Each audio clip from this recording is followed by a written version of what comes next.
Best Practice Research by Jacqueline Radke for EDU 744. Introduction. Haley is a 4th grade ELL student who struggles with reading comprehension and putting her thoughts into an organized manner for writing. Haley is currently reading at a 2nd grade level and is struggling to comprehend at that level.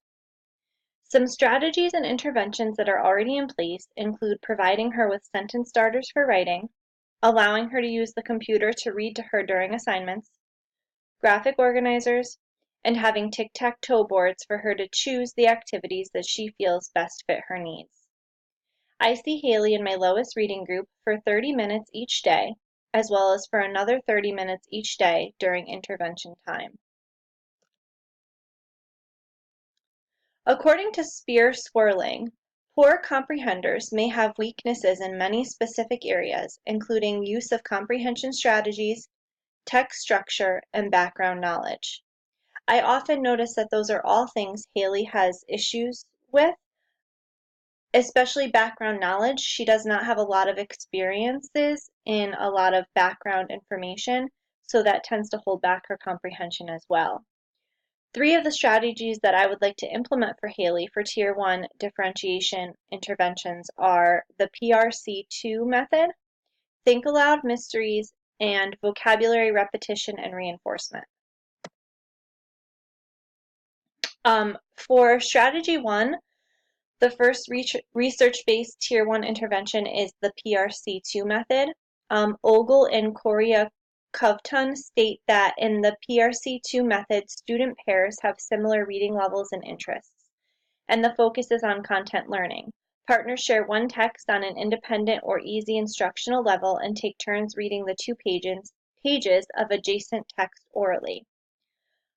So after the 2 partners have read the text together, they take turns asking each other questions and having their own discussion of the text. And this discussion should be monitored by the teacher but not facilitated. The object here is to have the students develop those questions and ask those things that they're wondering and also feed off of their partner's questions.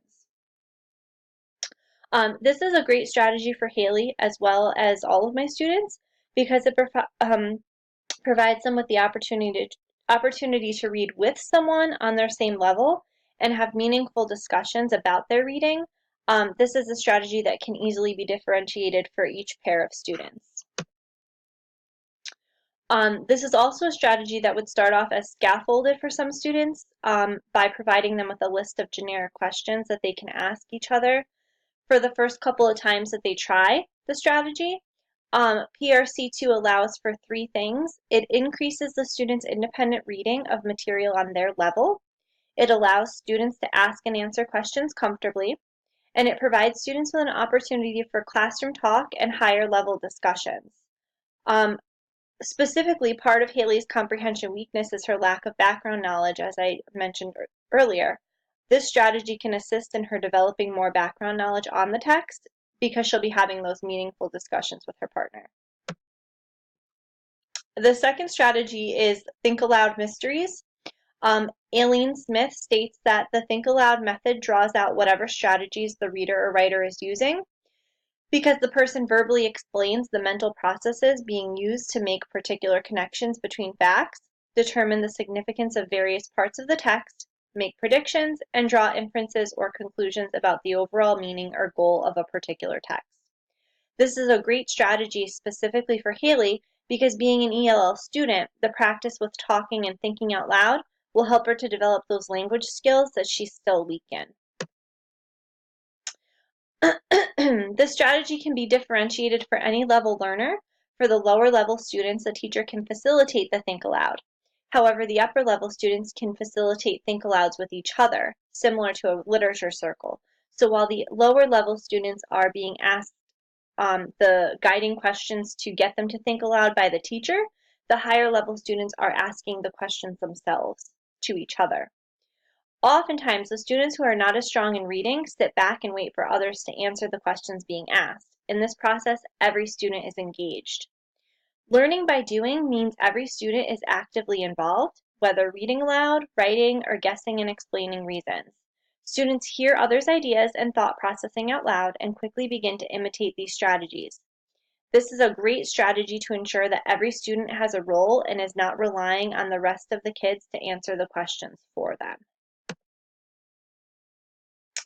The final research-based Tier 1 intervention is vocabulary repetition and reinforcement.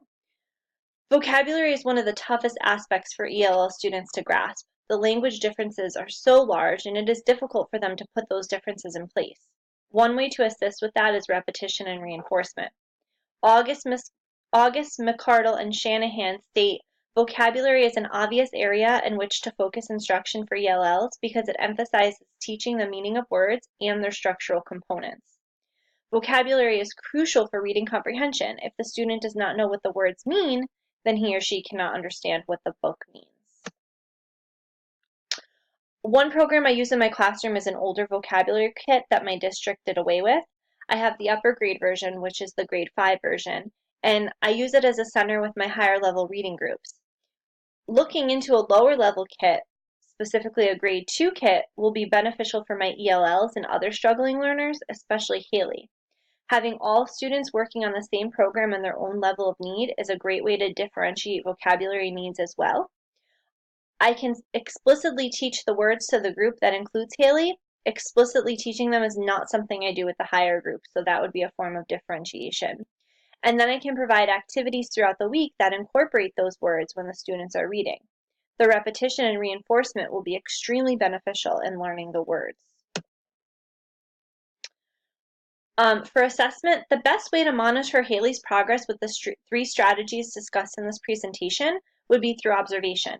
Each of the strategies requires Haley to work with others to complete the tasks and practice the skills to improve her reading comprehension. The vocabulary program would allow for an exit ticket at the end of each of the lists of words. This would be a multiple choice assessment in which she would choose the best meaning for each of the words that were studied. The effectiveness of the strategies would be evident through the use of our general assessments. If her scores improve when looking at the data, then it is evident that the strategies are working. In conclusion, there are many theories on which strategies work and which ones do not. However, the only way to find that out is to actually try them out on the students we as teachers feel would benefit from them. Every student is different and they all learn differently.